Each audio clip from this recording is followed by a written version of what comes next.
வணக்கம்ப்பா. Varicose vein அது அவங்க வெரிகோஸ் வெயின்னா முழங்காலுக்கு கீழே அப்படியே நரம்பு சுருட்டு நோயின்னு சொல்லுவாங்க. நரம்பு சுருண்டு ரத்த ஓட்டம் இல்லாமல் இருக்கும். அது நேரம் நின்றுக்கிட்டு இருக்கவங்களுக்கு இந்த பிரச்சனை வரும். அது ஒரு சில சமயத்துல எல்லாம் வெடித்து ரத்தமாக கூட கொட்டும்.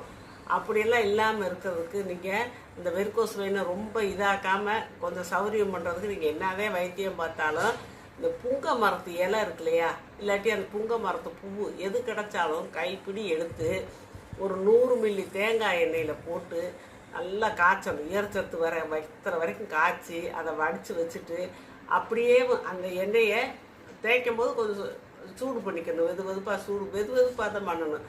பண்ணி அப்படி கீழேருந்து மேலே வாக்கில் அப்படியே லேசாக அழுத்தி தேய்க்கக்கூடாது. லேசாக தடவிக்கிட்டே வாங்க. ஒரு நாளைக்கு 2 தடவை 3 தடவை கூட தடவலாம். அப்போ உங்களுக்கு அந்த ரத்த குழாய் விரிவடைஞ்சு நல்லா ரத்த ஓட்டம் நல்லாயிருக்கும்.